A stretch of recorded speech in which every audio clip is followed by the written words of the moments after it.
Nice one. 1, 2, 3. It's Tuesday, the 28th of July, Jim Grant, in the worst year of our lives, 2020, and it's time for the 18th episode of The Cruise. You take the news and you put that with my name, Craig, it becomes Cruise. You add Jim Grant to that, and you've got our program. And what's going on today, Jim? What madness can you tell us about? Our 18th episode, our cruise podcast becomes an adult today, Craig. Hey. It does. Ah, yes, of course. It's legal. It's legal for other adults to stup it. Well, our podcast probably from the 13th, 14th number was probably acceptable for Prince Andrew. But yeah, we are now 18. Hey, it's a cheap gag. If there's grass on the pitch, look, Andrew's got his cricket bat. There he is.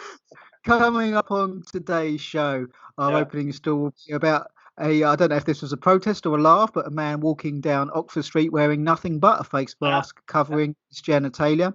We've got a Borg-style cube spotted by the sun from the Express. That's a weird story. We've got the coronavirus giving more powers to the government in a variety of ways, including door-to-door in Leicester. More on Ghislaine Maxwell. The jizzer. Angles. The jizzer's back. We're going to pat ourselves on the back as well with our psychic projection that came true an hour after recording. Yeah, that was mad, well. Jim. That was mad. Well played. Freakily played, really. One of the most devious predictions I've ever made. We're going to be talking about. We're talking about Vivienne Westwood. Oh yes, and her protest on behalf of Assange, and a variety of other eclectic mixes as well. So, starting our first article here today, a man after your own heart, Craig. I always wonder whether I should ask you whether you're wearing anything below the camera line, but it's none of my business. Leave that to the viewer's imagination, Jim. As far as they have to know. No. One of life's down, Simba. Down. I'm working. I always think we compliment each other quite well. I always try and wear a shirt, and you wear as little as possible. But it goes to the yin and yang, the crazy conspiracy theories and the conspiracy factualization. It blends for our particular. Another nice balance. Yes, our 18th podcast. We've done all right. So this is from the Evening Standard. It's only a few days ago. Man walks. I think this was from the day that it was mandated. I'm never sure, Craig, whether to say it became illegal to not wear a mask, because I'm never quite sure if these are guidelines or laws, because we've read on our podcast numerous times articles that say, oh, these coronavirus laws aren't legal. And these are like judges saying that. And then you've got other judges saying, oh, they are now. So I honestly have no idea. But so I just say the phrase mandated. I think that's something we can all agree that's on. Agreeable. Yes, absolutely. Yeah. There's no dispute. But regardless, the day they were mandated, this guy decided to go down to Oxford Street with everything hung out except for a mask over his nards. Yeah, I saw that. I saw the picture that they used of a couple of people giving him the odd look. Yes.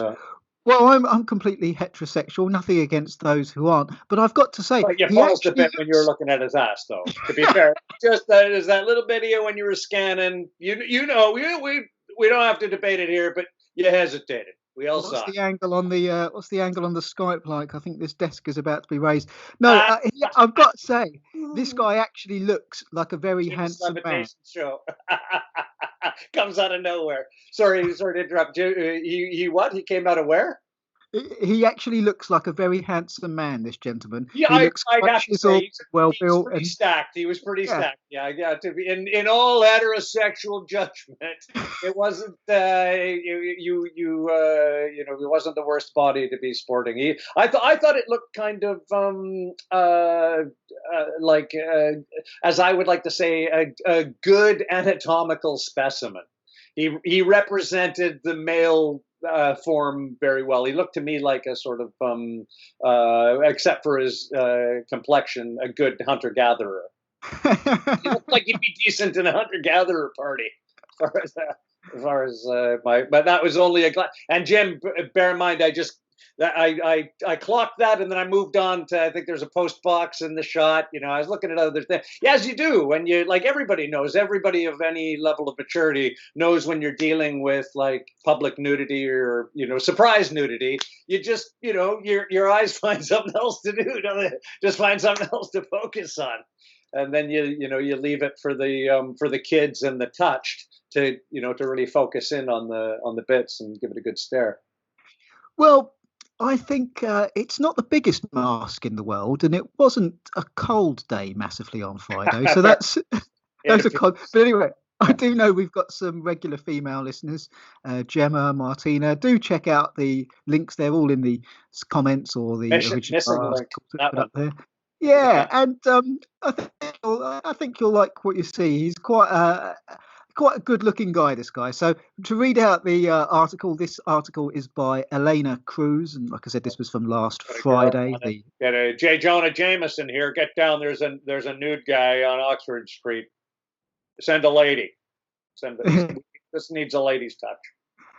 Oh, I'm not too busy. He's actually really quite chiseled. I'll be there in a second. But yeah, exactly. Drops the coffee mug. Woo! And there's nothing wrong with that at all, ladies. So shoppers, no, not at all. We've all got these. Yeah, shoppers were amused after a man stepped out in central London on Friday wearing only a mask, perhaps incorrectly interpreting the government's latest corona advice. He made sure to wear a blue covering, but positioned it in the wrong place while walking along Oxford Street. Might have been the right place if he was planning some kind of peaceful protest.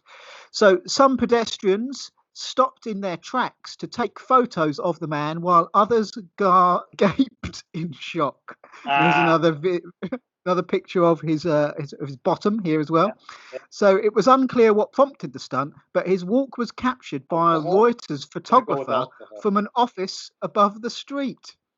It comes as face masks were made compulsory in shops, takeaways and banks from today, in addition to on public transport, to battle the spread of COVID-19. So it's interesting. They say made compulsory in shops. They don't say made law, do they? Dance around it. Well, it's like the subtle shift from COVID-19 and COVID and SARS-CoV-2 to now it's coronavirus, Jim. It's the hodgepodge of, is it legal? Is mandated law? Is it criminal law? Is it civic law? Are the police involved? Are the police not involved? Or independent police departments that are withdrawing any commitment to cracking down? Are they a national force? Is that somebody's statement? Is that Cressida Dick's statement? Is that the whole police force's statement? Is the whole police force unified statement? We're just like, it's important, Jim, in these times to keep it confusing. Who knows if it's compulsory or mandated or legal, or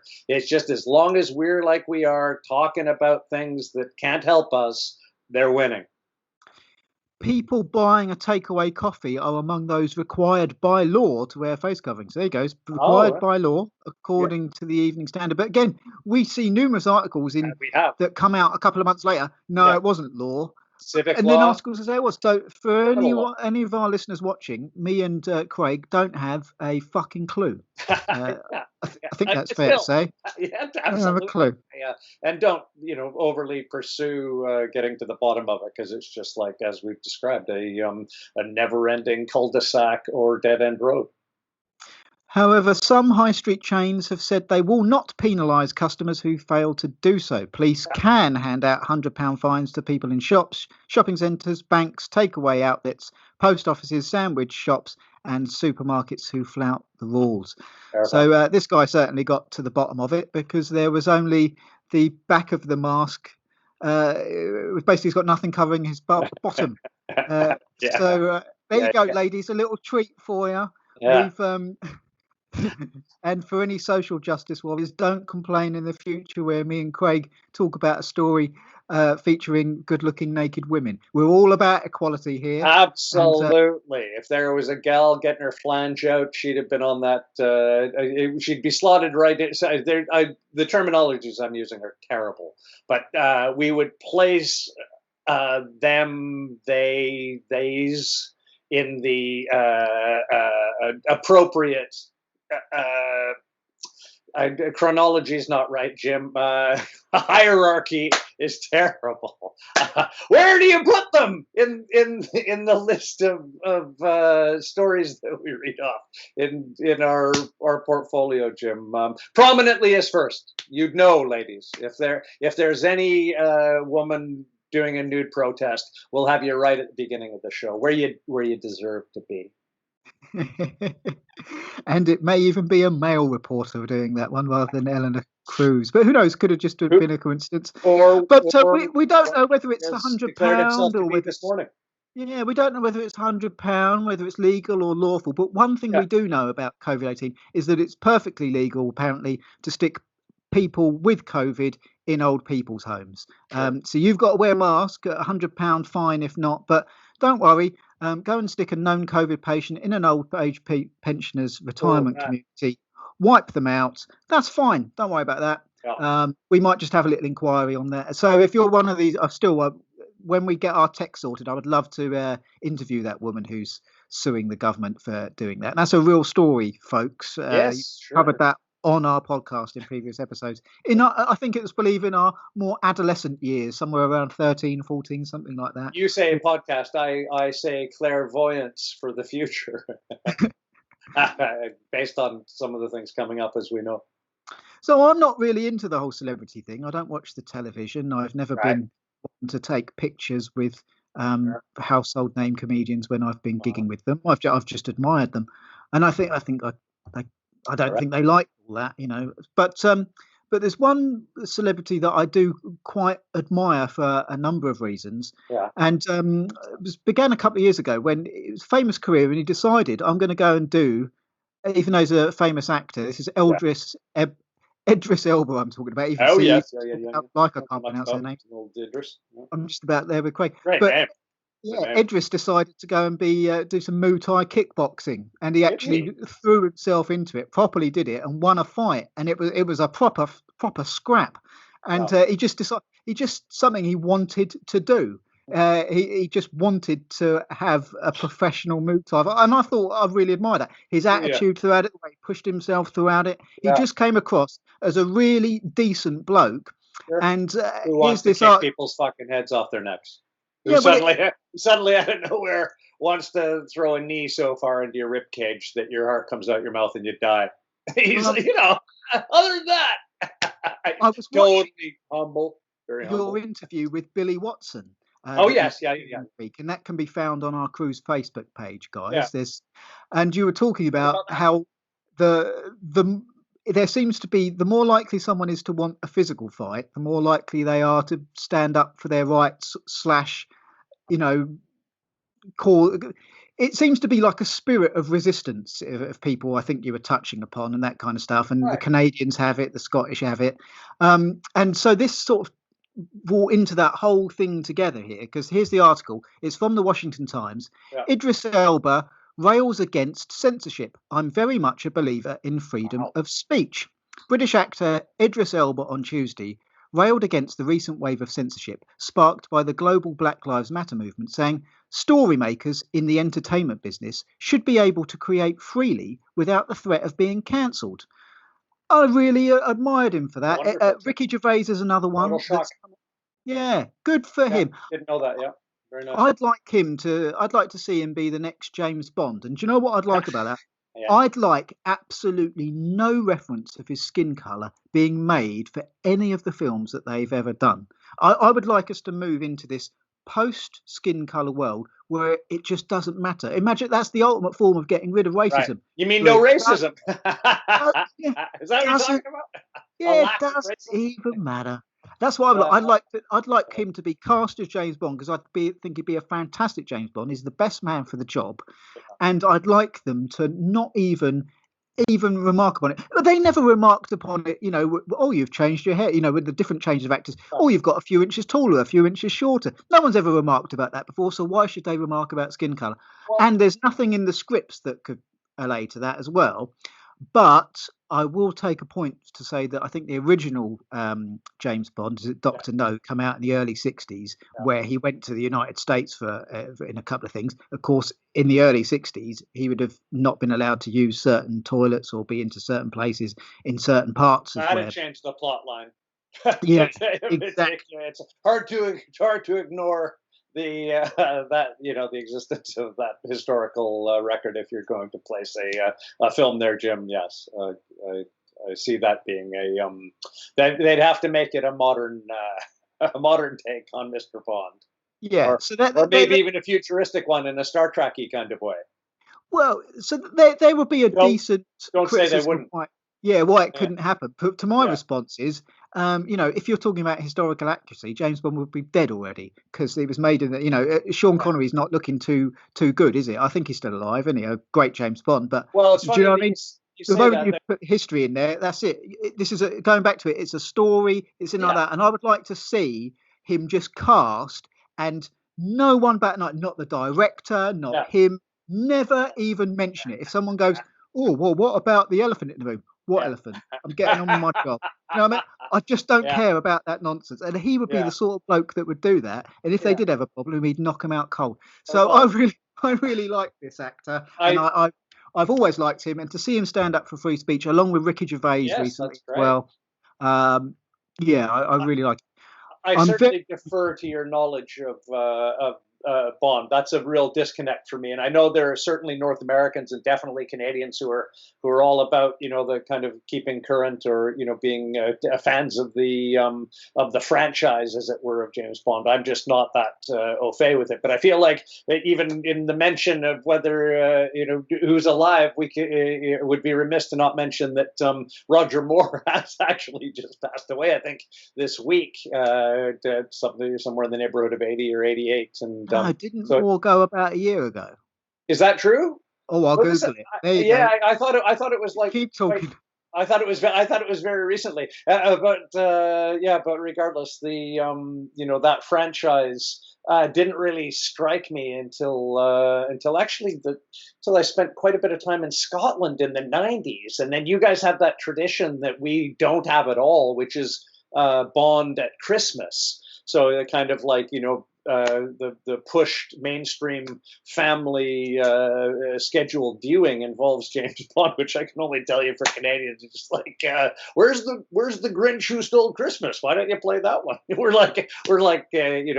much prefer a Dr. Seuss cartoon. I think in my in my not traditional, but what am I thinking? Like propagandized Christmas experience. So I didn't really, other than like randomly seeing James Bond films through, one of the first films I ever saw, I had to tell you, Jim, when you're in the middle of that the first time I ever saw like a good laugh in a public forum, a real solid like punchline hit, was seeing Moonraker in the theater as like I would have been really, really young, like I don't know, maybe 6, 7, 8, 9 in that kind of neighborhood. When would Moonraker have been, Jim? 78, maybe 79, some right in that neighborhood. Maybe I'm we're not an looking at. expert on Bond, but yeah, Yeah, my I reckon it'll apologies. I be keep right. foisting this on you Ballpark, now, yeah. like you're a chronicler of the thing. But well, we got to find out if Roger Moore's alive and when I've Moonraker. done that. But So is it a year ago? Roger Moore passed away on the 23rd of May 2017 in Crans, Montana, Switzerland from cancer. May he rest in peace. Good actor. A great fan And I of think the show was. Did he? Oh, was it yesterday or last week or it was 3 years ago? But we're watching Moonraker, Jim, and I had no dreams of stand-up comedy or even like being anything more than I probably was at that time, already a rank smartass. But in that great scene, if you remember it, when that monster dude Jaws got a hold of the speaking of were they in Switzerland in the big cable car scene, and one of the Bonds, I don't even remember which one it was stuck in the cable car and was about to plummet because Jaws was going to bite the cable. I think he ended up doing so with his gold teeth, and he was got it. Roger Moore. Yeah, and he was it Roger Moore?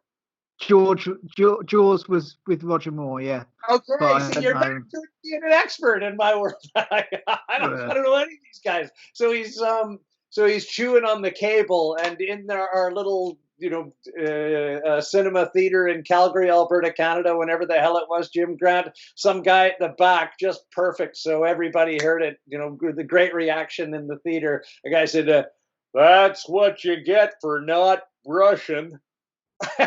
Just like look, you can't imagine how that killed us all those years ago, and that was pinnacle of comedy in a public forum. And then I do remember, like even to this day, at first it registered with me so strongly that it stayed with me till now. But I just thought like that's kind of fun, People, a lot of people don't like sort of hecklers or heckles or that kind of behavior. But when you get 40, 50, 100 people to get an extra laugh in the movie theater.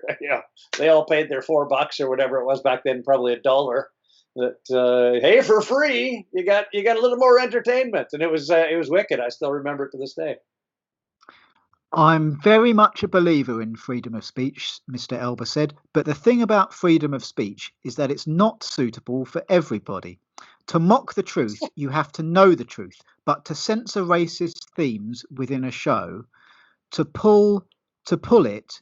Wait a second, I think viewers should know that people made shows like this, he continued. Out of respect for the time and the movement, commissioners and archive holders pulling things they think are exceptionally tone deaf at this time, fair enough and good for you. But I think moving forward, people should know that freedom of speech is accepted, but the audience should know what they're getting into.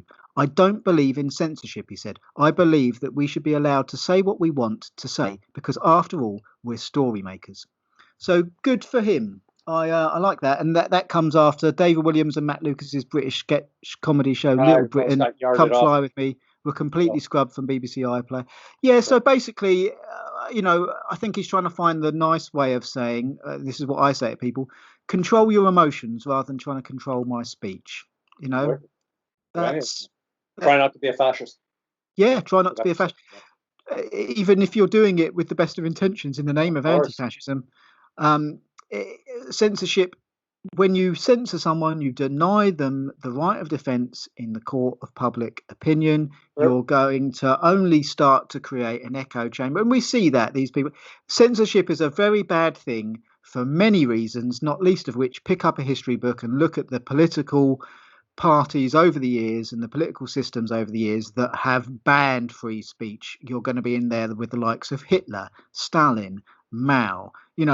It's not good. Paving the road to hell with your good intentions. Yeah. Yep. And moving on to a weird story. This is from the Express. I'll get my knob out. How weird is it? Should I get ready? Is it sexually enticingly weird? What is it? Thumb in the bum? What kind of weird are we talking about? Weird ha ha? Thumb in the bum isn't weird, Craig. What's wrong with you? So we've got an article from the Express. Well, it depends whose thumb. But an article from the Express. We've got. You mentioned Star Trek earlier, and the Next Generation. Their main big baddie. Because it worked. But go ahead. Their main big baddie nemesis type thing were the Borg, who travelled in these big cube type spaceships. Now, I'll just read it off for you. UFO sighting. This is by Tom Fish on Sunday, July the 26th, a couple of days ago. Alien cube ship. 10 times bigger than Earth, captured by NASA. And when they mean captured, they're not actually, it's 10 times bigger than Earth. NASA on Earth, it's not going to capture it, is it? But we're talking about a photo image here. UFO hunters have shared NASA photos they believe show an enormous cubed alien craft exiting from the sun. After analysis of images shot by US-based space agencies NASA's Solar and Heliospheric Observatory satellite, see, I'm okay with scientific names for my science background, but actual names, I'm screwed. Alien life enthusiasts believe they have spotted a huge UFO near the sun. What Yeah. appears to be a solar anomaly close to the sun's surface is claimed by alien life conspiracy theorists to be a UFO of almost incomprehensible scale. Mm. And there's pictures of Is it. this from a while back, Jim? No, it's What's just this from from? Sunday. Is it? So, I mean, who knows when the photos were taken and when they were released? It doesn't say that here. Maybe this was 10 years ago and they've I only was going to released it say, since. I don't I know. thought that I remember seeing the photos that you're talking about. Do you recall at all seeing them? Well, there's a difference between it breaking on conspiracy sites and Yeah, then it being all checked out. Does it check right, out? Okay, then the mainstream will pick it up. right. Maybe that's what's happened. Sometimes Yeah, it maybe. can be I don't have an answer for you on that. But the actual article is dated the Sunday, the 26th of July, so only 2 days Wow. ago. Oh, And it's got a picture of that's it. a good one. And Yeah, I'm assuming that if NASA have released it, that they've done all the whole Photoshop, things like that. I can tell you, Mother Nature doesn't make right angles unless you're talking about, crystals. yeah, or the possibility of a ravine with water where it comes to form a ravine over the years. You can get the bottom of that as a V shape, and the bottom of that can be right angled. But it doesn't make four in a row form in a cube, Yeah, sure. and I Yeah, yeah, presume it's 3D going back like that. yeah, This does not look. I'm not. If I had to put a guess on if there's any UFOs up there, I would say yeah. that this is probably human beings and our, um, you know, 20 quid for a Us in the future. nail. Yeah, 20 quid for a nail, £100 for a hammer, that kind of stuff. When you give it to the Department of Defence, we know before 9/11 they came out and said they'd lost billions and all things like that. Sure. My own personal opinion, from which I Yeah, cannot prove, so it is a theory, yeah. is that this is where the money's spent, and that's probably not aliens. That's probably military Us. technology. And that I would.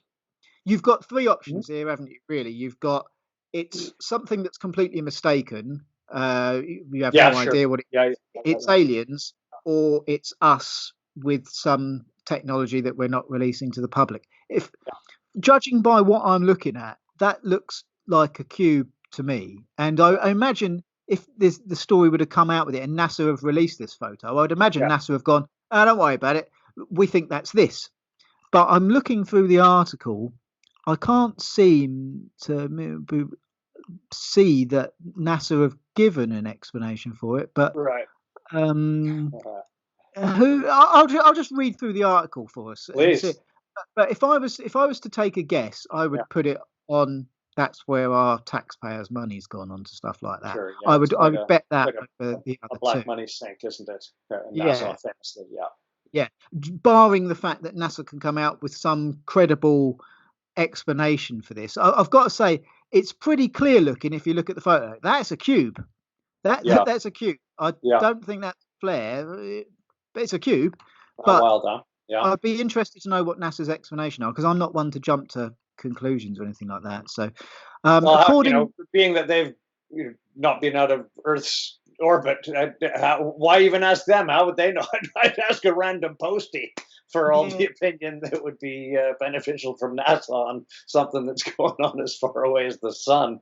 There, yeah, you'd expect NASA to come out with an official statement like, "Your guess is as good as ours," because we're barely further into the solar system than your average BA pilot. But yeah. yeah, go So, ahead. what appears to be a solar anomaly is Mm. that what NASA are saying? This is it. I'm no expert on solar anomalies, so if someone could show me a load of cube-like shaped solar anomalies, I'll go fair enough. Well, it is Uh, definitely, isn't it? That's one of my favorite things about the UFO kind of world, that it's definitely an anomaly, right? Like, yeah, as in you can confirm as well that until we identify it, it's a UFO. Because I think we've even talked about this before, Jim. I always find it funny. They're like, "Is it a UFO?" It's like, well, do you know what it is? Because if you don't, it is. It's just like that's what unidentified means, right? It's like, is it an unidentified flying object? Can you identify it? No. Then it is. It's just like, I've confirmed that for you. It is a UFO because you don't know what it is. That's what makes it so. You know, Yeah. the number of times I hear that on the news, it just always rankles me, Jim. It's like, is it a UFO? It's like, well, do you know what it is, Jim? No, I don't. Well, then it is, Jim. It's just like, come on. Yeah, that's it. No one has to say it has to be aliens or anything. It is Exactly. just I don't know what it's it is. flying. All right, what's going It's on an in sports? object, and we don't know what it is. Yeah, that's a fair point. Of course. Yeah. Tick. So, according Yeah. to prominent alien hunter Scott Waring, see, Right. there's loads and loads. I was What I gonna find say. interesting, there's loads of alien hunters. Of Why is the course. Express bloke gone with this Yeah, where'd they guy? find this guy on speed Genuine dialer? question. I don't know him. So, Can you according, confirm you've been ass probed? Yes. I've been vivisected. Yes, I haven't. I'll be right there then. We need your professional opinion. It's madness, Jim. Are you capable? You have an articulated neck and you can look into the sky at night? Yes. Well, you're our guy. It's just like, that going back to our last episode where I was talking about the foremost Canadian expert in wolverines, had never seen one in the wild. That basically like is analogous with the entire UFO community. Who's an expert? Well, everybody, aren't they? Because there's nobody that's brought in a scalp. it's strange days we're living in. So, according to this guy, Scott Waring, the supposed UFO is at least 10 times the size of Earth. Earth's radius is 3,958 miles, making the UFO more than 39,580 miles long. Cruising at speed on the surface of the sun. Well, he goes on to elaborate. Mr. Waring also believes the UFO came from the sun's core, where it is feeding off our host star's immense energy. The UFO enthusiast said on his etdtabase.com blog, "In this image, I added light and focus. We can see that red material is gathering around its hull. It may be a special particle from the sun. This cube has a non-reflective black surface, like a stealth fighter jet. It absorbs but does not reflect. This cube, spotted in the northern hemisphere of our sun, is many times bigger than Earth itself." Waring proceeds to speculate why the cubed spacecraft is attracted to our solar system star. He said, "The cube is often seen coming and going from our sun. It is thought..." See, I'm interested there. It is often seen. Who by? Where's the... Yeah. That first might time you be... tell us about it? Yeah. Well, that might be what you're talking about. I think it may be in the conspiracy world, coming and going, coming and going. Suddenly, NASA have gone out, gone, there's something there, and the Express has picked it up and gone, who knows? Let's put the 26th of July on that stamp, because I recognize the behavior of the craft from previous disclosures, and I remember that also being sort of left to the same incredulous dead end we're at now, Jim, where it's just like, who knows? It's pretty wild. Something that symmetrical, moving at that speed, that's that size by proportion, is just like, okie dokie. Yeah, we're not alone. Yeah. So space scientists have worked for... It goes on to say that most UFO sightings can be explained, which is entirely reasonable. Most of them can. I've seen... We don't know what it is. Well, I've had several friends go, "Oh, that's a UFO," and I've been sat there thinking, actually, no, I see nothing to suggest that it goes away from any sort of form of conventional aircraft. I've only seen one UFO in my life that defied conventional explanation, and that was pretty impressive. Right. 5 lights going into one. The light then expands, and then it goes whoosh to the left, whoosh to the right, whoosh back to the left again, and then shot off. So it's like moving. It went in a dipping motion as well. Dipping, stationary, zooming. That's not conventional flight. But everything else I've ever seen where everyone's gone, "Oh, it's a UFO," I've been able to explain it myself. So I've got quite skeptical. But standing dead still in it, boom, boom, boom. That defies explanation. But the sound effects are yours. Oh yeah, it was pretty silent. How crazy was that? Where did you see that? That would have been that was in my hometown of Eastbourne in June of July 2010. Wild. Yeah. Wow. And I went on. Were you looking out over the ocean, or where the hell was it? It was it was actually at my parents' house. They were the ones that spotted it Wild. originally, and they were the ones that saw the light go into. Wow. I picked it up after you just saw them just merging, and then it expanded. That's where I picked up Wow. into it. Wow. And so it would have been looking down away towards the sea. That would Yeah. have been. Yeah. It was. Oh, but we don't live on the seafront, so Sure. it would have been over At other places. I altitude. checked around. No one else, apart from me and my parents, no one else saw it. I looked on So Facebook at the it's a time. hard No call one's. to make, isn't it, Jim? Yeah. Did you Yeah, guys? Anybody else? people were like, "Was it a Chinese lantern?" I was like, "No, it does, Chinese lanterns blow Yeah. around. They No. don't go whoosh, stop suddenly and then go back to the original spot and then I go back to get the it. last one." And then people... Yeah. So Well, there's that famous one people can look up, and I'm sure you know of it. The balloons over, or sorry, the ones that were dismissed by mainstream news, whatever one chose to joke about it and report it, over top of New York, where they dismissed them as probably balloons, Jim. And it was like, that was kind of the weirdest thing about the entire story. If you recall the story at all, some people might, it was not dissimilar to what you're talking about in terms of there were geometric geometric shapes being formed by multiples of what looked like orbs, but at a long distance, not the sort of like ones that you see along the ground, like a drone type orb. These ones were like way, high in the atmosphere, but they were able to like switch positions at sort of astronomical speed, judging on how far away they were. And just by that alone, like the position shifts made it quite clear that like that's balloons can't really do that. I don't know if anybody ever like told you in your journalism school that like even if they were right in front of your face, a balloon isn't able to like make right angle turns at high speed. But the fact that they're like obviously making astronomical speeds at right angle in the great distance, that quite clearly not balloons. But it was very odd, Jim, because it was one of those like interesting UFO sightings that had lots of bystanders involved. I think one of the shots, either if it wasn't from Times Square itself, it would have been like one of those atypical New York before lockdown intersections where it's just like thousands of people literally in shot that were all entranced by this like dance in the sky of clearly, as we can all agree, at least unidentified flying objects. But then it cut to the news, who, like, to their credit, even chose to discuss or talk about it, but then immediately, like quite comically, Jim, just like laughed between themselves. I think there were three on the news panel that were just like, it's probably balloons, and they was like, yeah, probably balloons.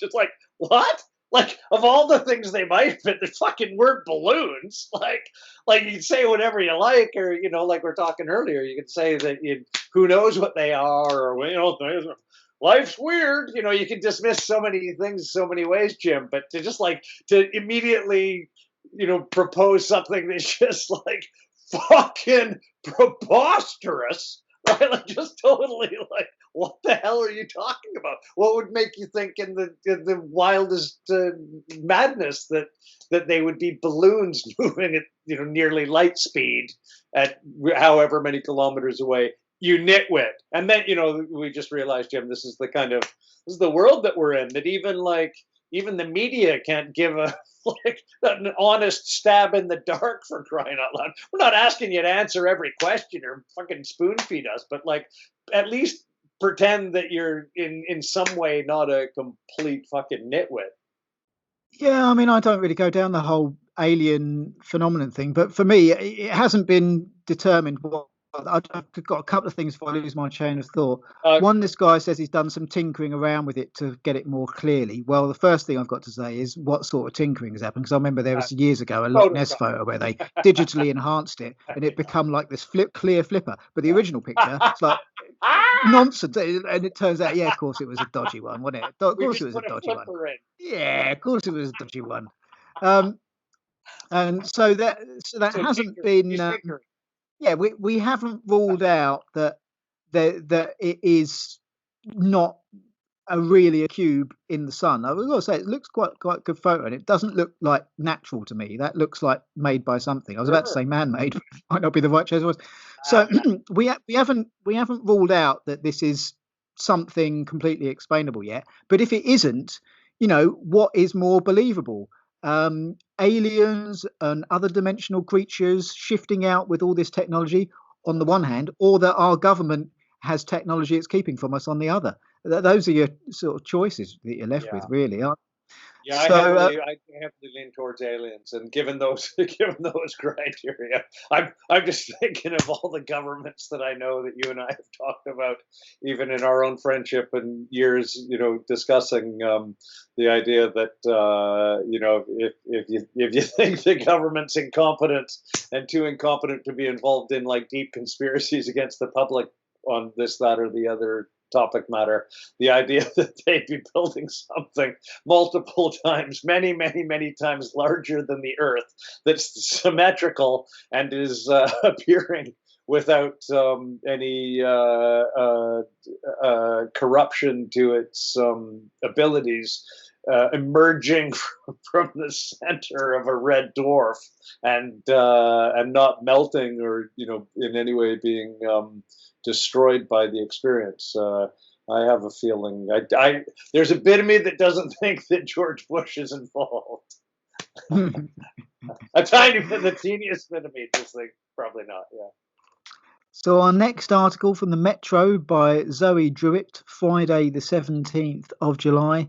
No mobile phone calls or reading newspapers on Wales public transport. Wales has banned people on public transport from chatting on the phone, reading newspapers, or eating and drinking while on the public trains and buses. My first thought on that, Mr. Campbell, is the Welsh, they can read. Ouch. Owie. Ow. Ow. I thought the opposite. I actually thought how deeply, from what I know of the most typical of the Welsh culture, they have a term called the hoil. And if you've not heard the hoil, it's like essentially the art of, or the necessity culturally of sharing. Of being actually interactive and being forthcoming in societal conversation.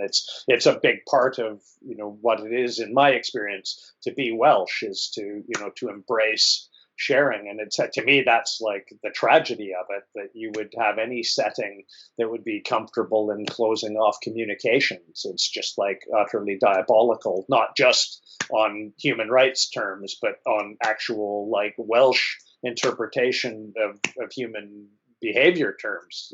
That is, I can understand the food, Jim, and the crisp packets, and not wanting to drip mustard on the upholstery and all that gear. And of course, you're into other sanitation issues, which this is the oddity of it, Jim, that suddenly like the government cares about sanitation, but they want you to wear like whatever old T-shirt you can wrap around your stupid face to try and prevent something that obviously won't be prevented by that action, but obviously will also bring a new vector of diseases into your life that actually will more than likely, as you and I both know, the few studies that do get into masks show that, or at least guard against or warn against the misuse of them, and the likelihood that they will actually be collectors of germs and disease and your own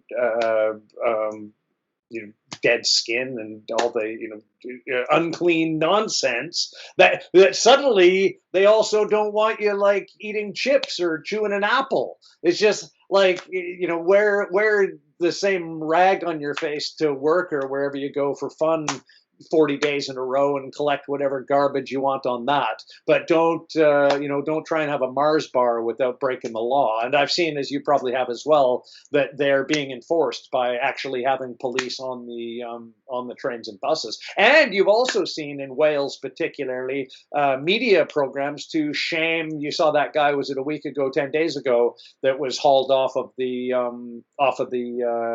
bus for not complying to my apologies. I'm mixing up my Celts and my Celts. That was, I believe, Ireland, where they had a big shaming program with a guy who refused to wear a face mask on a bus, and the police ended up being called, and he was hauled away, and it was all all the community and everyone in the public eye or public mind hated him, and he's the enemy of the people, and one guy standing up for his rights is just a nut bar, and shun him, and all the crap that's going on in our media, Jim. But it's just like it all comes down to the government being up your ass with a microscope, and that's unfortunately, people have said it before. It's not just Jim and I. It's not just this show. It's hundreds of people you probably know, and it's millions of people in the world have warned that if you give them an inch, if you let them, what's happened, Jim? The second they put the face muzzles on people, the second people are marked as a compliant drone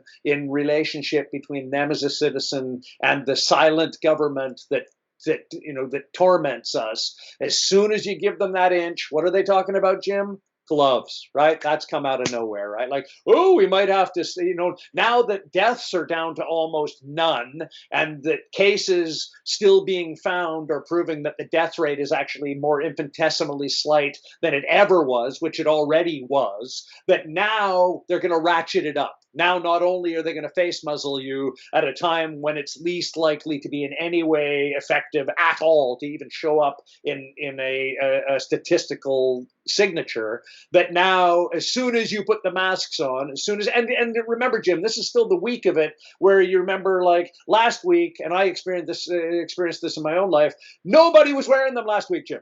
Nobody. You go into the grocery stores and there might have been like one or two weirdos out of the 30 or 40 people that you saw filling their baskets up. Might have been one or two, maybe. And I'm telling you this, whether you believe it or not, couldn't care less. My experience going grocery shopping last week, I clocked one guy. I was in, 15, 20 minutes worth, 6 different aisles. Came back a couple of times, was in there maybe 15, 20 minutes, and I saw one guy, and that was the week of, before on Friday it became, as we'd mentioned earlier, whether it's compulsory or mandatory or whatever you want to give it as a title, nobody cared.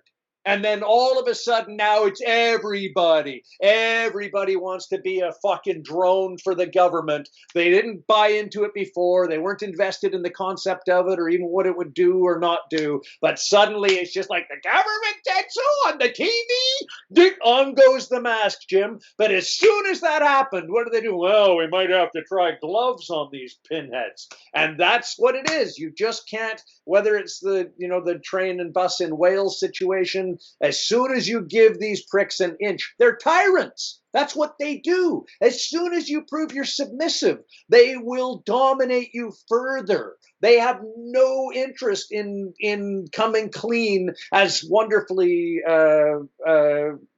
Peter Hitchens on Mail on Sunday went into his attack, his righteous and rightful attack on the government for not stepping back and realizing the terrifying, as Jim mentioned earlier on the show, errors that they have made in massacring people in care homes and in old age facilities, actually like malfeasance in office, murdering wholesale, willingly and knowingly. And now we're in this place that these same freaks are talking about whether or not somebody can have a biscuit tin on the go while they're on a bus in Swansea. They're psychopaths, and the second people give them an inch, they're taking a psycho mile. And that's why the only way that we can fight this is nonviolent, non-cooperation, Jim Grant. It's the only way it can happen. And I've been out. I was grocery shopping today. I wasn't wearing a mask, and I didn't have any confrontations because people are always like, everyone was staring at me. Everyone was looking. They were giving me daggers. I wouldn't know, Jim, because I didn't even notice anybody else. I wasn't looking at them. Unless they're coming into my face, talking to me about something personal, I have zero interest in engaging anybody that has judgment of me for breathing oxygen around them, because we're living in a mad world. Well, tyrannies do often require to get the public on their side to act as the prison wardens. Of course. And then you start to see the prison wardens get that little power trip. True. As we see in the Zimbardo. Totally. My Tyranny cheap of the joke masses. against the Welsh aside, Wales has banned people on public transport from chatting on the phone, reading newspapers, or eating and drinking while on public trains and buses. Fascists. In the Welsh government's Fascists. guidance Stand up for yourselves. for restarting public transport published earlier this week, a number of new measures have been introduced, including a no loud activities in public transport, i.e., singing. Wow. Now, I'm in the Welsh's defence. Stopping the Welsh from singing, Jim. They're a wonderful singing They're nation. tremendous. Wonderful One of singers the have come out greatest from things Wales, and about Wales. they're the only rugby team whose national anthem is sung in tune. The Welsh are fantastic singers. Fantastic singers, absolutely. It also bans the use of mobile phones for calls on public transport unless in the case of an emergency. Now, I wonder, Craig, what happens if you put your phone right next in, you put a mask on, and then you put your phone in between the mask and your mouth? I mean, it's going to be a little bit muffled, and I wouldn't quite fancy that electromagnetic radiation too close to my head. But I know a load of people. Yep. A load of people don't care. They put that phone up to their phone all day, Yep. and they don't read the health warnings or listen to any sure. of the electromagnetic radiation warnings. So those sort of people who don't already care about the radiation, what happens if they put the mask over their face and put the phone right next to it? Because if the masks are doing what they say they're doing, which is stopping your spittle, and I get that, because whole day you can see the world, Jim. Saving lives. But what happens if you do that? Because if you're putting your phone in that, and if the mask is doing its job, which is the whole point of why it's been mandated on public transport in the first place, then talking wouldn't be a problem, would it? No. So what would happen? So what would happen when you put one little bit of tyranny versus another little bit of tyranny? My guess is tyranny wins. I bet you'll get arrested.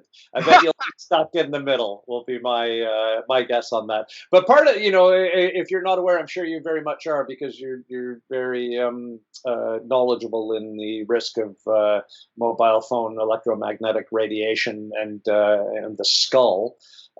It's also, if you're not aware, but people should be, it is amplified in a vehicle, and particularly a vehicle like a bus, because they know that the cage of the frame of the vehicle further amplifies the radiation, and the movement of the vehicle means that the pulses from the towers and the phone particularly attempt to pick up the next signal before it passes off from one cell station to the next cell station.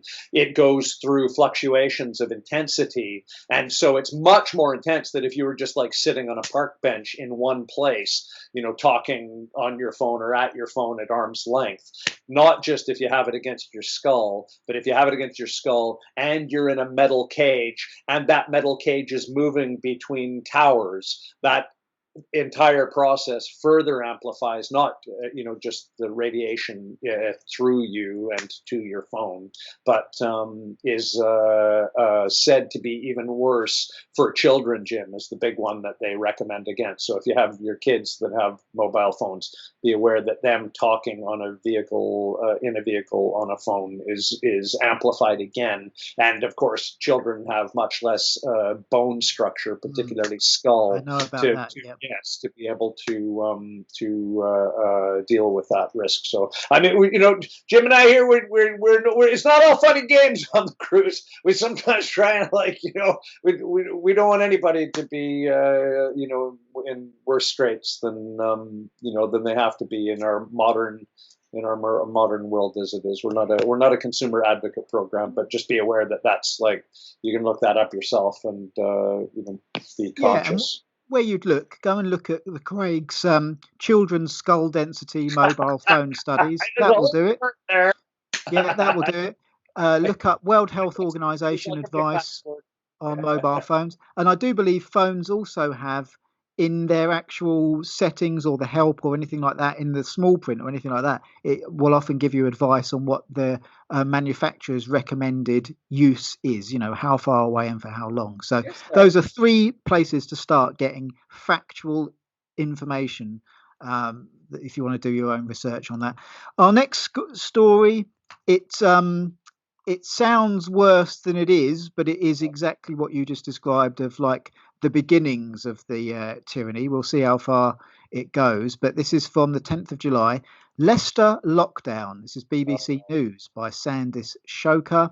Door-to-door COVID-19 tests run for first time. Door-to-door coronavirus testing is being carried out in Leicester, the first such move in the UK. NHS teams and volunteers are in infected areas of the city dropping off test kits for people even if they do not have symptoms. A local lockdown was enforced in Leicester on the 29th of June after a spike in coronavirus cases. Deepa Chouhan, one of those tested in the new scheme, said it was pretty simple but strange. City Mayor Sir Pete Soulsby said increased testing was the only way to reduce the infection rate. Since the local lockdown began, 8 fixed test centres have opened across the city where up to 2,000 tests have been carried out daily. People are also being encouraged to attend pop-up test sites or order kits online. Ivan Brown, Director of Public Health at Leicester City Council, said he hoped the doorstep tests would increase the number to 3,000. We cannot afford to be complacent, he said. The council said testing also increased at care homes, with 5,000 staff and residents being tested this week. It said community testing had focused on the northeast of the city, where positive results has been higher, but will be extended to other areas. Mrs. Chouhan from Hamilton said an NHS volunteer came round and gave us a test kit. They asked us to carry it out and said they would be back in 20 minutes to collect it. So my first thoughts are one must never do away with warrants. The right to enter someone's home must be must be signed by a judge at some capacity. Warrant, the judge must sign the warrant, or I think there's sections. There were a policeman friend of mine went into it. I'm not knowledgeable enough to give those details out, but I think there is another thing apart from a warrant, but I don't know what that is, knowledgeable enough to do it. But what I'm saying is it's something signed by someone in law capacity to say we have the right to enter. Someone has to go to an effort to prove there's a reason to go into your home. So as far as this, what I'm saying is I'm not suggesting that these people think they have that right, but we don't want another BBC licence situation. Anyone that doesn't know what I'm talking about, the BBC licence people seem to think they have the right to enter your home, and the BBC ended up paying $500,000 in compensation when it was proved that they didn't, when the homeowners stood up for themselves. So what happens if they knock on the door and it's not answered? That's what I want to know. If someone wants to voluntarily test, libertarian, if someone wants to voluntarily test, I'm sure there are people in this country that would quite happily want to get a test. Sure. Fair enough. Of course. Yeah, that's what they want to do. Absolutely. I want to know what happens if a volunteer, so someone who hasn't been paid, someone who hasn't had any training about these kind of things, do they, as long as these people know that they haven't been given any legal rights to go onto or force their way into someone's property, or they're not under any apprehension that they have the right to do so, then that's important for these people to know. Secondly, am I right in that assumption? Because if someone has been given the legal right to enter someone's home without a warrant, then that is a massive step towards tyranny that you wouldn't believe. And I don't think that is the case, judging by what I've said here. But what I'm highlighting this, Craig, what I'm trying to say really is this could be in a canary in a coal mine towards tyranny. And there are a lot of questions that I don't have the answers to, that I would like the answers to. What happens if you don't answer the door is my first question. And then all the other questions kind of fit around on the answer to that one, really. But I just wanted to bring this to your attention. Well, I don't think that it's come to it yet, but there's certainly it's very well known that there is already authorization in the latest, whatever it is, Coronavirus Act, that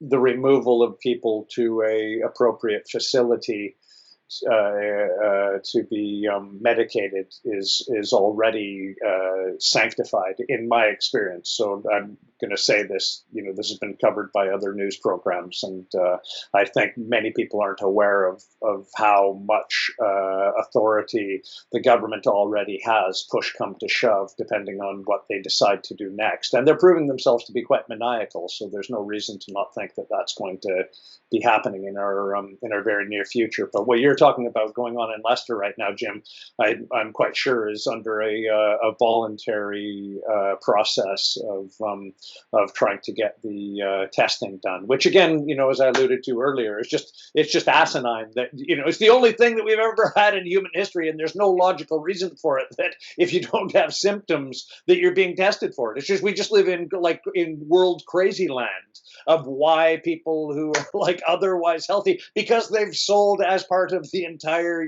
tapestry of madness that surrounds this entire manipulated event, that they have used the asymptomatic element of it as part of the stick to beat you with, right? Like, it's like one of the things, as soon as they told us, Jim, that no symptoms are a symptom of COVID, and people are like, really?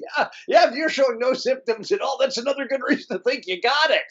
And this with the WHO coming out again to reconfirm everything that we've heard and read about along the ages here, Jim, that the chances of asymptomatic carriers now believed to not that they say it's impossible, but the likelihood is astronomically thin, and that is the impetus that they're using to wish to test all of these non-symptomatic people. But of course, the more that they test and test and test and find people who either test positive for whatever that means. If you watch our back catalog of shows, you'll see how much veracity a positive test might have. But regardless of all of this, the more people that they show, as they're showing every week, that are testing positive, but the more the death rate goes down, because their ability to treat people who are found to be that ill with with the symptoms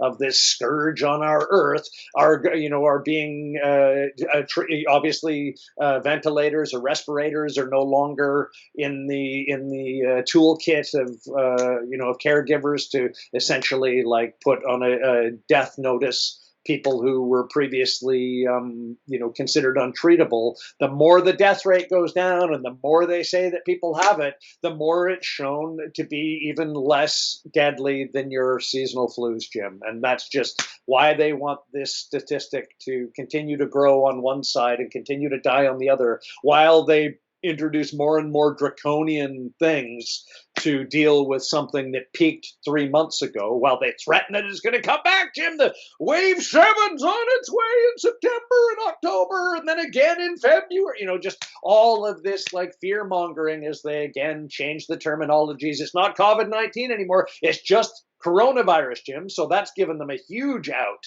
No matter what they find in their tests, they no longer have to isolate and prove that it's actually, the pathogen COVID-19. It's now just the group family of coronaviruses, of which are, there's myriad of members, and they, now don't have to be specific. We're just seeing almost every minute, Jim, just a ratcheting up of the waters being muddied, and more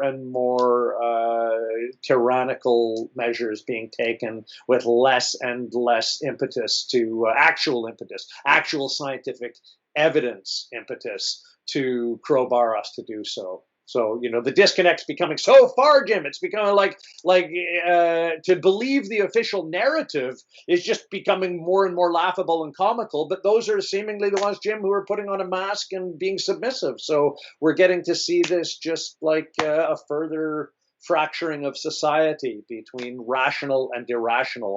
And, if you're paying your TV license and you're swilling that stuff into your mind and you're believing what these utter charlatans are manipulating your life with, you're a lost soul. It's not even sheep. It's not like, I won't even degrade myself to identify people as sheep. You're just like, you're like a lost speck in the universe.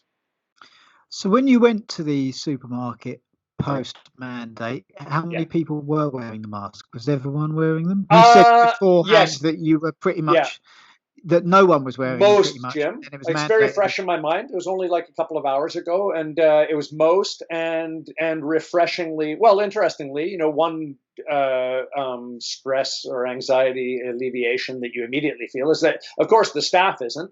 So right away, I didn't feel judged by the staff. I made direct eye contact with the cashier, and she didn't seem to be like either giving daggers or hiding that she was giving daggers. There seemed to be no, alternative motive there. But there also, when we turned the corner into the frozen aisle, there was another family there that similarly weren't like belted down on their faces, and that we didn't have any like engagements of camaraderie in our gazes at each other, but I felt buoyed by So that. would you like to say whether you were wearing a mask or not? No, definitely wasn't. 100%. Okay. Yeah. And that was particularly gave our custom because we had heard that Lidl was not going to be in any way being confrontational with customers or enforcing it. And this is like the only way, whatever you do in your own life, you can hate me. I neither here nor there. But the only way you're going to win against tyrants is by not submitting to their diktats. And you want to wear a muzzle for the rest of your life and hear about how they're going to now make you wear gloves when you're going to get your takeaway fish or whatever, you go ahead. But we all know that you weren't wearing one last week, you weren't wearing one before the Friday last, and you're now just buying into utter bunkum and nonsense. Even worse, Jim, did you see this week that poor Fauci criminal pretending to care about alleged criminal?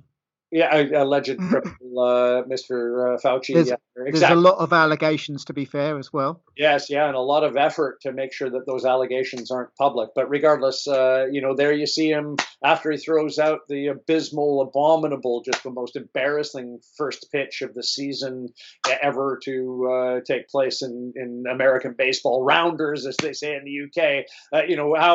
What minutes later the prick is in the stands sitting with two of his apparently close friends, because they're not social distancing. I guess they live in his household, and there they are, variously 1, 2, and 3 of them at different interval, not having their own masks on. Jim, national television, one of the architects of the tyranny against the American people, and in that way giving succour and structure to the tyrannies on other populaces, including the UK and anybody else aligned with the WHO globalist Gates cabal. That all of these players, there they are, not what's the term, Jim, for you, not me, or it's good for you isn't for me, or I forget what the saying Live and let live. Yeah, well, no, the people who are dictating, that are. It's not Mick has a Sukaz, is it? That's something to do with house, isn't it? No.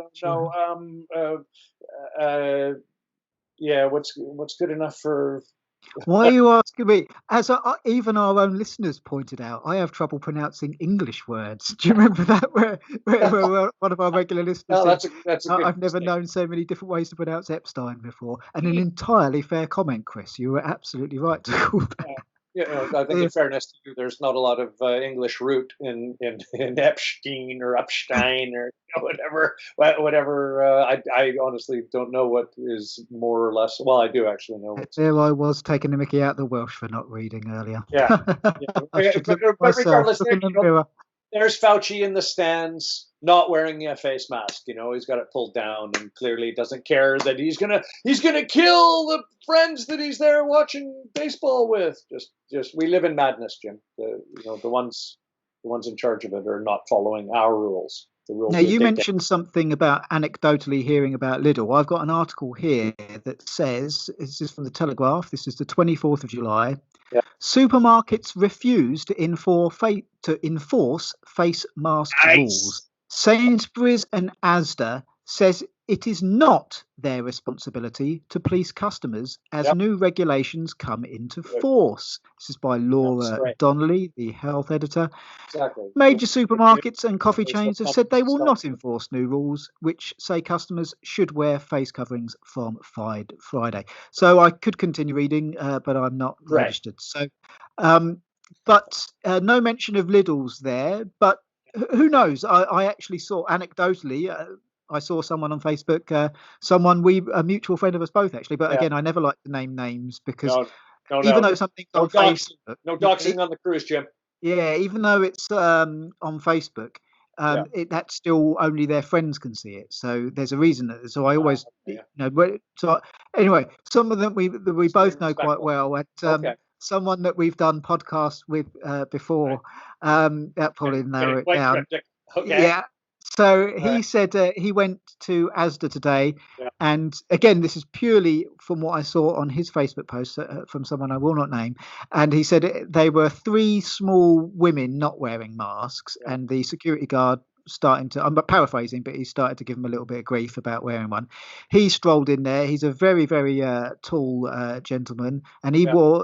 he went in there not wearing a mask, and the Yeah. security guard didn't bat an eyelid to him. That was in Nice. Asda, according to him. So, Right. um, Well, I know it's not entirely analogous, Jim, but I enjoy telling a story that I don't know if you've ever uh,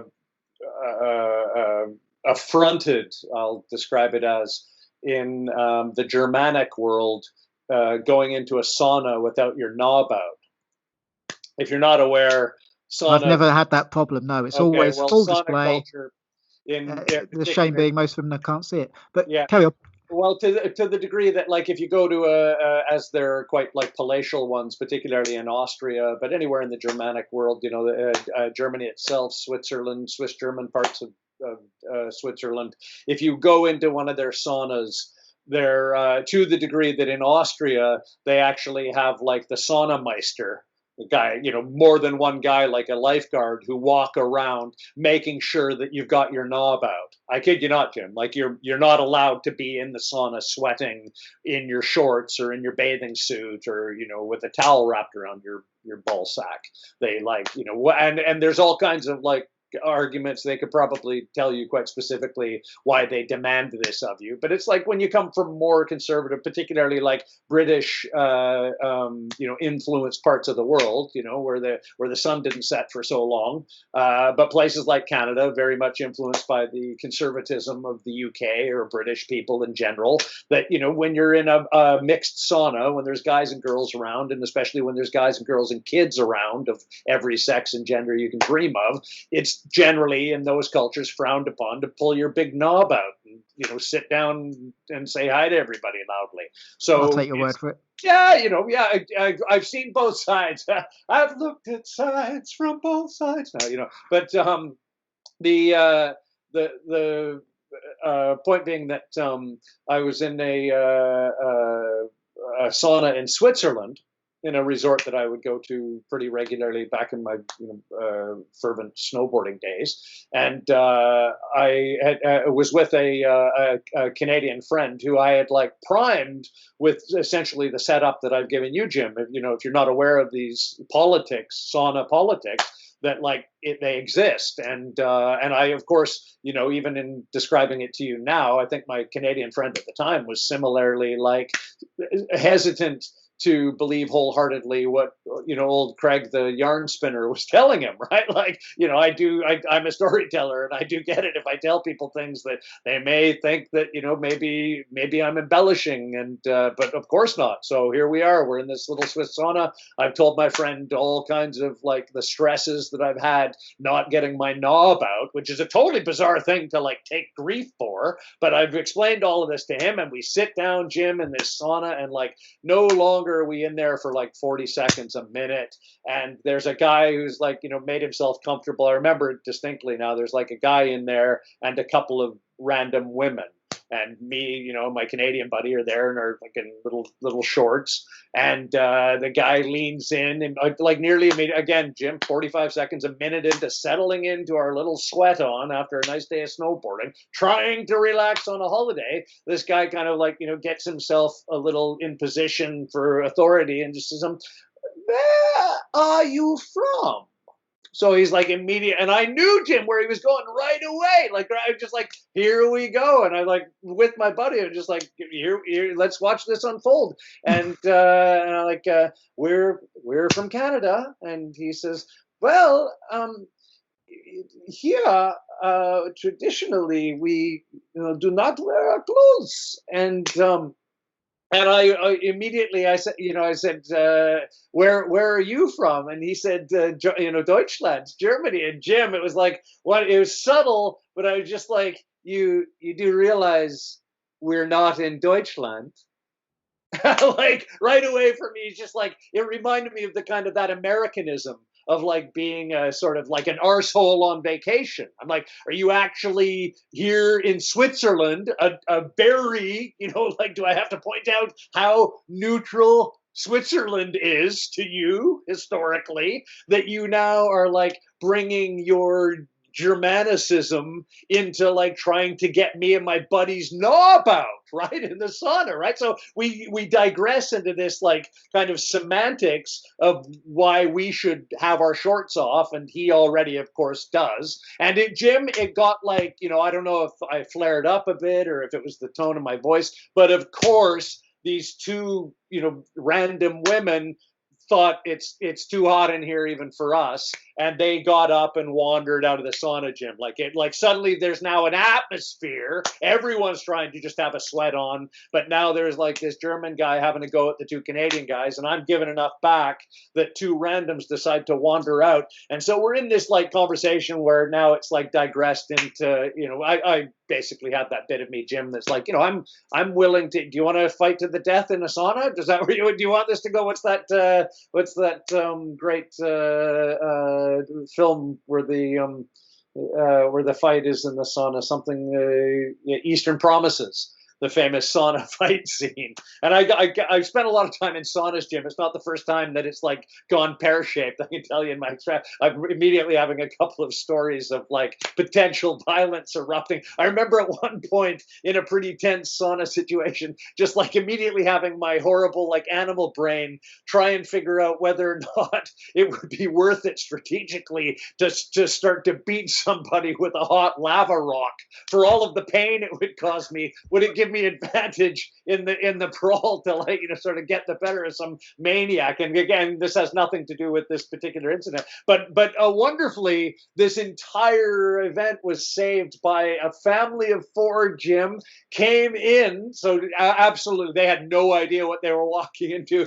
but the four of them came in as the Russians call it, perfect family, husband, wife, and daughter and son, not far away in age. And they streamed in and sat down. And then, and of course, Jim, it was just wonderful because like this kind of argument went silent because all four of them, Jim, were in bathing suits. It was just like, it was one of the coolest like fortunes of life I've ever been involved in. So they came and sat down, and just with my experience in traveling there as much as I had, I was able to throw them off guard because they, of course, again, unbeknownst to them that there's anything going on, they're just having like pleasant, soft conversation, polite conversation between each other. And I was able to interject, are you guys from Norway? And they're like, yeah, they were. I don't know if you've ever like guessed Norwegians to be Norwegians, but they like are always thrown by it. Like always, in my experience, they have that kind of sense of themselves as being somewhat indetectable in the European diaspora in terms of like other people detecting their language. But I first of all aced that they were Norwegians, and then just thought like I had this little moment of affinity for Norwegians. I thought, yeah, they're like the kind of people that know when you're in a mixed sauna. It doesn't matter if you're in Switzerland or whatever. You're like, your fucking contagion that you call a thinking process has for how the world should work. But it's just totally fine when there's like young girls and young boys and fucking families all over the place to not just pull your big sausage and fucking and do veg out. It's just like common sense, right? But it was I've ever since that day just thought, yeah, Norwegians, just a tiny bit of a clue when this utter dork on vacations trying to like get in a fight over whether or not he can see my dick. Craig, I've got to ask. Yeah. If he was naked, he wouldn't have had any ID. So how did you know that he worked there? No, he didn't work there. I was about to say. He didn't work there. No, Are you sure it wasn't just? He was on holiday, Jim. He's on holiday. He's a German guy. Oh, I see. So it wasn't like they employed someone as chief security officer. Get your knob out. Get your knob. No, you got to get your knob out. Mask on, knob out. Those are the new COVID rules. No, No, so but it's just but a no, yeah, busybody. just a busybody, a total job's worth in the sauna that was trying to like dictate how we were supposed to be behaving in the sauna. But funnily enough, the lady of the house who like runs the resort, the wife of the man who runs the resort. I wonder. I'm hesitant to give them a plug. I don't know if they want to be associated with the words that come out of my mouth or what my political views are. But anyway, it's in Zermatt, Switzerland, and it's a beautiful resort. But of course, like I've probably been at this place maybe 10 times over the course of my life, and so I have a relationship with the house family, because I don't know if you've ever spent any time in Switzerland, but that's like how you relate with them, that you interact with the family, and then that gets you the sort of reservations or any business beyond that. But the family who I know quite well, I ran into, whether it was the next day or a couple of days later, I ran into the lady of the house, and I was kind of like, we had a bit, I don't know if you heard through the grapevine, we had a bit of there's a bit of a moment in the sauna the other day. I don't remember her like having any knowledge of it, but I was like, there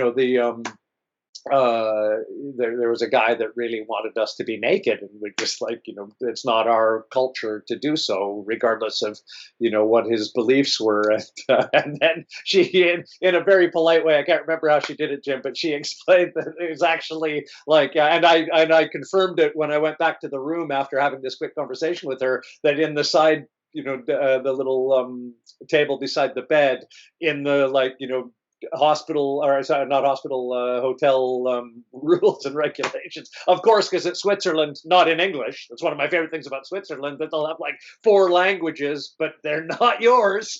No, it's one of my favorite things. It's Switzerland's so leveling for English people, because it's just, you sit down at a restaurant and they give you a menu and it's French, German, and Italian, and you just realize right away you're English, and they couldn't give a shit if you eat or die. They just got like, there's nothing that's catered to you just because you like don't speak their 3 official languages. Actually 4, I think, if you consider there's another like kind of hybrid like Swiss mountain language. But regardless of that, I through the conversation with her, and then confirmed in the room seconds later that actually, quite pointedly, Jim, that they do recommend that when you're in their sauna that you're naked. Just like right away to realize that he had both in his own mind and in the foundations of the rules of the establishment we were in, he was entirely in the right, Jim.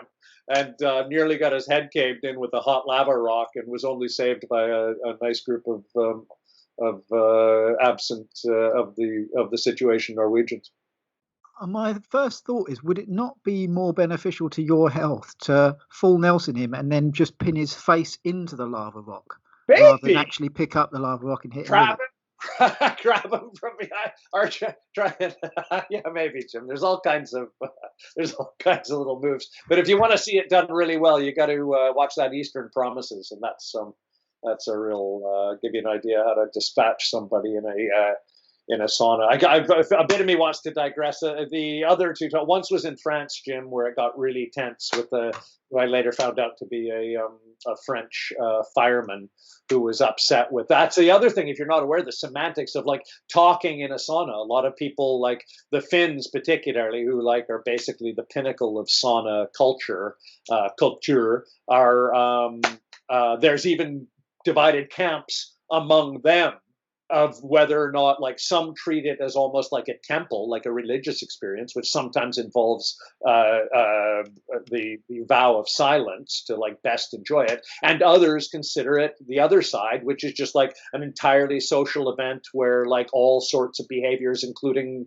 ebullient celebratory ones, are encouraged, because that's, you're supposed to be there having a great time. So even among like the most sauna oriented people in the world, let alone Europe, the Finns, there's diverging opinion on how you behave in saunas. But the one that made me think I'm going to have to fight my way out of here, Jim, was strangely in Dubai, and it was even more strange because it was the hottest I've ever seen it in. I've been to Dubai, the Middle East, maybe again in the neighborhood of 10 or 15 times in my life, and it was just like it was the hottest it had ever been when I've been there, Jim. Like I'd had the surreal experience. We arrived early in the morning, like on a 4 or 5 o'clock in the morning arrival flight, and we walked out of the airport. It was still dark outside, Jim, and when we walked out of the air conditioning of the airport like canopy awning, and the like actual like heat of the day smacked us, and the sun wasn't up yet, Jim, right? So it wasn't the heat of the day. It was like the heat of yesterday, like just like a wall of like somebody throwing a pail of hot water on your face, right? Like just, hey, welcome, just like immediately every hole in you just pissing out every last drop of fluid from your deep soul, and then you have that, that mental shift of freak out of realize, oh my God, it's nighttime. Like, just what's going to happen when the sun peaks up? And it was just like, it was one of those over 50 degree for nearly the entire time I was there, Jim. It was nuts hot. People were, multiples of workers were dying, particularly welders in the hulls of ships. Guys that like are going into the hull of a ship, they were like murdered by just being cooked alive at work. But it was just like one of the hottest times I've ever been there. So what do you do when it's like too hot to leave the hotel, Jim? Better go have a sauna. It was the weirdest thing in my life to be in a sauna that was slightly less warm than leaving the fucking hotel would have been. Honestly, like I was sweating less than I would have been if I went for a walk around the block.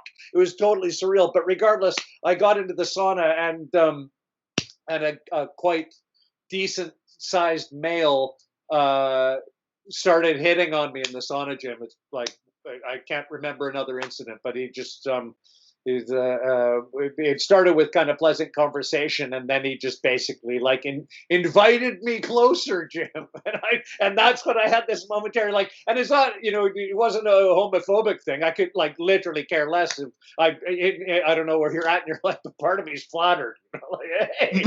Still got it, like there's a bit of me that really wishes I'd like some hammer and tongs fucking, cave sex in a sauna. He maybe just caught me at the wrong time, whatever. But that's when my mind escaped into like, I was just looking for weapons, Jim, because at that point I felt a tiny bit like, sort of imposed upon, in fact. And that's looking for would a simple no thank you not have sufficed at that point? I'm flattered, but I'm okay. Still live, whether we can always keep it nice, but like as soon as there's that indication of sexual, the whiff of sexuality in the air, of sexual imposition, my mind immediately to whatever happens here, whether I'm in a date with this guy or not, I want to live.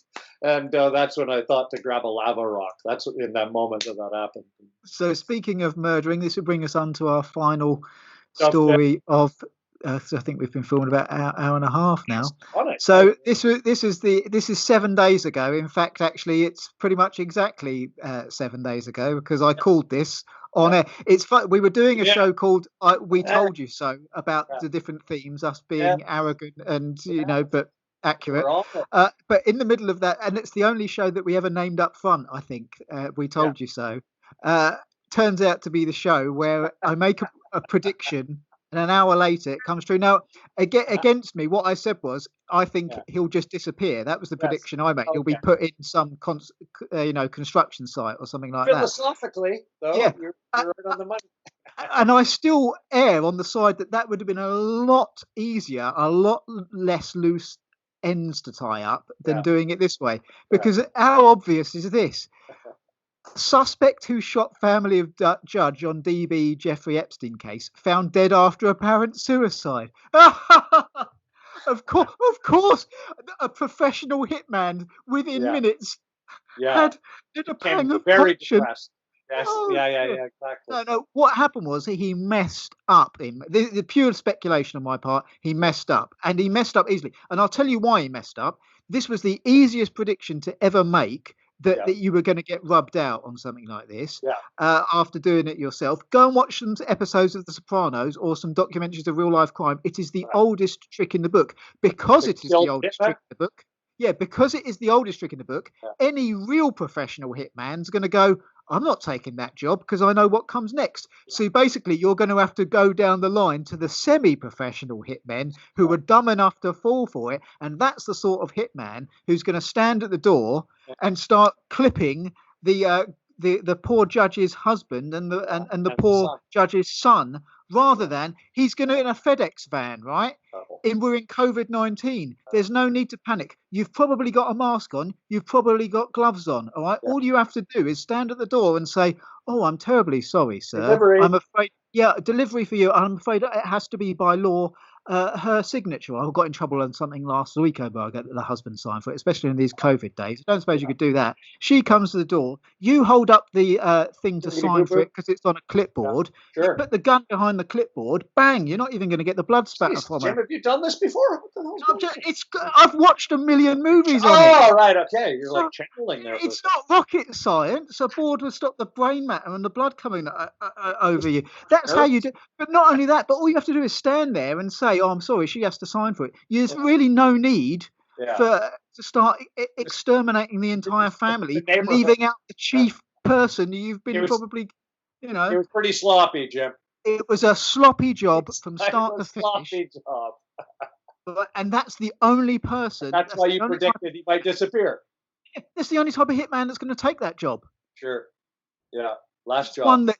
The one that isn't that smart. And so that's purely my speculation. But there you go. Yeah, but within an hour that article broke. Later, totally. That was quite spooky. Jim, reader, comedian, clairvoyant. The only thing that I messed up about was I projected a version that was actually efficient and competent. Yes. You don't leave him to be a suicide. He goes away. And he's, so for the rest of his life, he was always, and from that moment on, he can always just be a suspect, and you can just, the balls up of this operation from start to finish, unless I've missed something, is astounding and easily to predict. I don't think you missed anything. You predicted what happened. That's doing better than just guessing. Yeah. So, that broke an hour after we finished filming last episode. So just ironic that it happened to be in the episode that called We Told You So, and we actually named it at the start, which is weird. So that is, I'm pretty certain it's all time-stamped, isn't it? So, but there you go. What a weird show. So that, I think, is our record low. We've only covered about 6 articles. I was all over the place, Jim. I'm sorry, guy. There are just so many. I didn't need to tell you every sauna story I'd ever been involved in, but I just thought, you may as well know the back catalogue of that gear. Well, I'm not without blame. I pontificated on a whole freedom of speech and the how easy it was to predict this guy's demise. So, thank you so much for watching our 18th episode. Sorry we only do 6 stories. We'll try and blitz some more. There's next week. Yeah, there's always episode 19. So any closing comments, Mr. Campbell? No, just thanks again for coming back to us if you have. And if it's your first time watching, nice to see you. And looking forward to episode 19. Which will be easier to get if you click the like button or the subscribe button on YouTube and share it on social media. That's always much appreciated. Thank you all so much for watching. This has been episode 18 of The Cruise.